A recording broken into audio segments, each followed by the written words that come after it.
শুধু বিরোধী নাকি মিথ্যা মামলাও দিত? জেল দিত কিনা? বাড়িতে পুলিশ পাঠাইতো কিনা? সকালে একবার, বিকালে একবার, রাত্রে একবার। আপনি তাহাজ্জুদ পড়েন বা না পড়েন, তাহাজ্জুদের পড়ার সময় তারা হাজির। হ্যাঁ, মানবে কোন দিন? জোরে বলেন।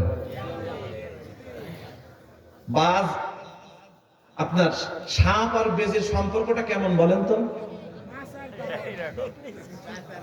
সাপ আর বেজির লড়াই কখনো দেখছেন আপনারা? বন্ধুত্বপূর্ণ সম্পর্ক, তাই না?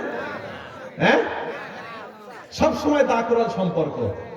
এমন একজন ব্যক্তি আমাকে হাত উঠিয়ে বলেন তো, হুজুর, জীবিত অবস্থায় সাপকে আমি সোজা অবস্থায় দেখছি। কে বলতে পারবেন? ও জাতিগত ভাবে জীবিত থাকতে বেকা জাত, ও সোজা জাত না। কি ও জাত? কি জাত?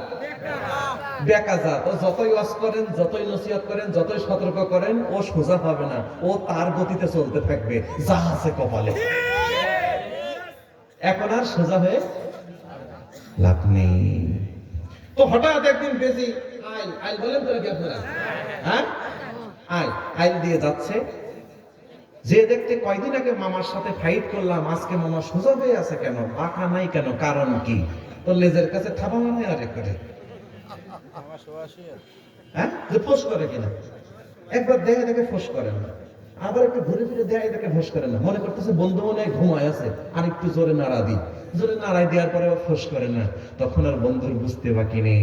তখন বলতেছে, ও সোজা তুমি হইছো ঠিক, কিন্তু মৃত্যু বেঈমানেরা লাইনে আসবে ঠিক, কিন্তু ওই দিন লাইনে এসে আর রক্ষা হবে না। ইব্রাহিম আলাইহিস সালামের পিতা কি বলে? ইব্রাহিম, যা বলবা তাই মানবো, একটা বিরোধিতা করবো না।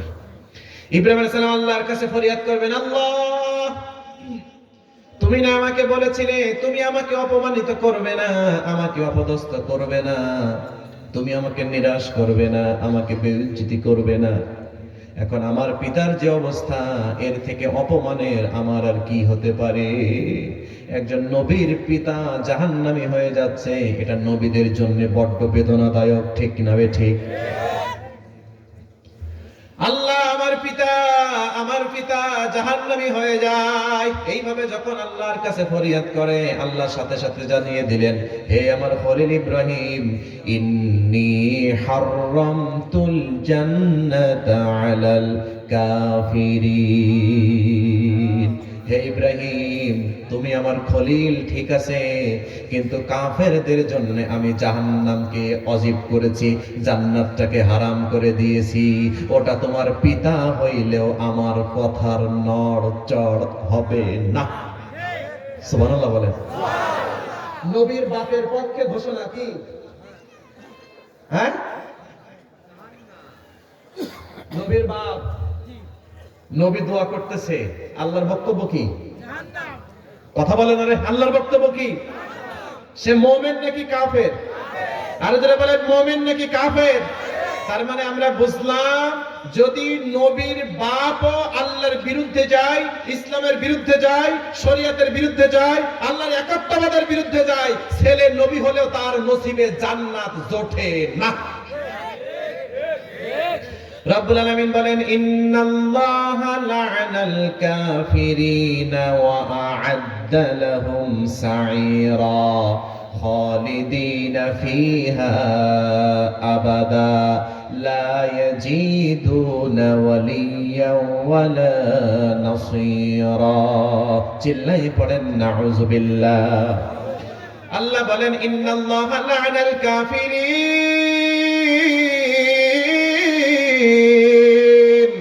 সব কাফেরদের উপরে আমি আল্লাহর পক্ষ থেকে লানত, অভিশাপ, অভিশাপ, অভিশাপ, অভিশাপ। এখন বলেন তো, আল্লাহর সাথে কুফরি করার কারণে যদি আল্লাহ লানত দেয়, পৃথিবীর কোন দাদা বাবু তাদেরকে কি সম্মান দিতে পারে নাকি? ডোনাল্ড ট্রাম্প পারে? পুতিন পারে? শি জিনপিং মনে হয় পারে। হ্যাঁ, আল্লাহর আরশে যদি কারোর জন্য লানত বরাদ্দ হয়ে যায়, পৃথিবীর কোনো ব্যক্তি তাকে আর সম্মান দিতে পারে না। وأعد له سعيرا তার জাহান্নাম, তার ঠিকানা হবে সাঈর নামক জাহান্নাম। খালিদিন ফিহা আবাদা, সেখানে চিরকাল থাকবে। লা ইয়াজিদুনা ওয়ালিয়্যা ওয়ালা নাসীরা, ওই জাহান্নামে সে কোনো সাহায্যকারী পাবে না। তার মানে আমরা পেলাম ছেলে নবী, বাবা কাফের, তার জন্যও জান্নাত নাই। এক দুই। আবার বলেন তো ভাইরা, বাবা হলেন নবী, ছেলে কাফের, আছে না নেই? নাম কি? হ্যাঁ, এই পাশের ভাইরা বলেন, বলেন বলেন, আপনারা বলেন, আপনারা বলেন। ছেলে কাফের, বাপ নবী। 900 বছরের উপরে দাওয়াত দিয়েছে, কিন্তু নিজের ছেলে ঈমান আনে নাই। আল্লাহ রাব্বুল আলামিন জানিয়ে দিলেন, ও আমার নবী নূহ, তুমি নৌকা বানাও, তুমি কিস্তি বানাও, আমি আল্লাহ তোমার অবাধ্য জাতিকে ধ্বংস করে দেব।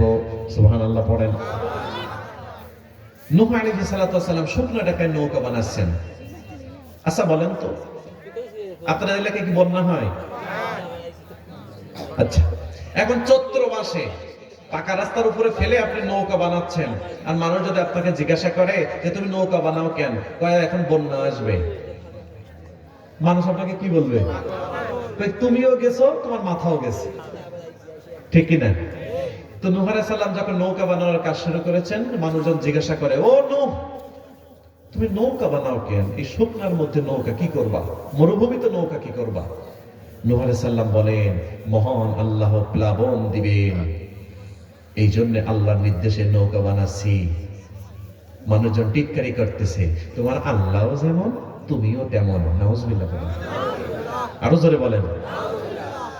তুমি যার কথা দাওয়াত দাও তারও মাথা ঠিক নেই, তোমারও মাথা ঠিক নেই। পাগল হইছো মিয়া, এই শুকনো ডাঙায় নৌকা বানায় কি করবা? শুকনো ডালে বন্যা হয় নাকি? আস্তাগফিরুল্লাহ। পারেন কে? জোরে বলেন। নৌকা বানানো কমপ্লিট, মহান আল্লাহ প্লাবন দিয়েছে। তার জাতিরা এমন ছিল, নূহ আলাইহিস সালামকে দেখলেই এই কাপড় দিয়ে মুখটা ঢেকে ফেলতো, তোমার চেহারা দেখবো না, যাও। ওটা আল্লাহ কোরআনে জানিয়েছেন, ওয়া ইন্নী কুল্লামা দাআউতুহুম লিতাগফিরা লাহুম জা'আলু আসাবি'আহুম ফি আযানিহিম আস্তাগশাউ সিয়াবাহুম ওয়া আসররু ওয়াস্তাকবারু ইস্তিকবারা। জোরে জোরে পড়েন নাউযুবিল্লাহ। নূহ আলাইহিস সালামের জাতির মধ্যে যখন নূহ আলাইহিস সালাম যেতেন, নূহ আলাইহিস সালামকে দেখার সাথে সাথে তারা কাপড় দিয়ে মুখমণ্ডল ঢাকতো। কেন ঢাকতো জানেন? ওরা জানতো নূহ আমাদেরকে দেখলেই সে আল্লাহর দিকে দাওয়াত দিবে, তাই তার চেহারাটা দেখতে চাই না, দেখাতে চাই না। নাউজুবিল্লাহ। ফি আযানিহিম, এই কানের মধ্যে আঙুল ঢুকাই দিত নূহ আলাইহিস সালাম যখন কথা বলতো। ও নূহ, তোমারও প্যান প্যানানি ঘ্যান ঘ্যানানি আর ভালো লাগে না, তোমারও শুনবো না, এই কানের মধ্যে আঙুল ঢুকাই দিলাম। আমরা কানের মধ্যে আঙুল ঢুকাই কখন বলেন তো? হ্যাঁ হ্যাঁ, বিদ্যুৎ চমকায় যখন, আকাশ যখন গুড়মুড় গুড়মুড় করছে, মনে হচ্ছে ভেঙে চুরে আমাদের কাঁধের উপরে পড়বে, আমরা কানের মধ্যে আঙুল দেই যেন শব্দটা না শুনতে পাই, আত্মরক্ষা। নূহ আলাইহিস সালামের জাতিরা নূহ আলাইহিস সালাম যখনই কথা বলতেন কানের মধ্যে আঙুল ঢোকাতেন, আমরা তোমার কথা শুনবো না, প্রত্যাখ্যান করতেন, প্রত্যাখ্যান করতেন, প্রত্যাখ্যান করতেন। আল্লাহ বলেন, ও নূহ, তোমার ওই প্রত্যাখ্যানকৃত জাতিকে আমি আল্লাহ আর বাঁচাবো না, সমূলে ধ্বংস করব। নৌকা বানাও। বানালেন, প্লাবন শুরু। চুলার মধ্যে হতে পানি ওঠে, উঠানে পানি, ঘরের মধ্যে পানি, মরুভূমিতে পানি, মাঠে পানি। সুবহানাল্লাহ পড়েন। এই যখন অবস্থা হয়ে গেছে, নূহ আলাইহিস সালামের সাথে তার সন্তান কেনানের হাতটা ধরা। সন্তানের নাম কি? নূহ আলাইহিস সালাম বলেন, হে আমার কলিজার টুকরা সন্তান, আমি চাই তুমি আল্লাহর কাছে তওবা করে ফিরে আসো, না হলে এই প্লাবন থেকে তুমিও বাঁচতে পারবা না। ও আমার সন্তান নূহ, ও আমার সন্তান কেনান, তুমি শোনো, তুমি যদি আল্লাহর দিকে ফিরে না আসো, এই জাতি অবাধ্যতা যারা করেছে তাদেরকে আল্লাহ ধ্বংস করবে, তোমাকেও কিন্তু প্লাবন দিয়ে ধ্বংস করবে, বন্যা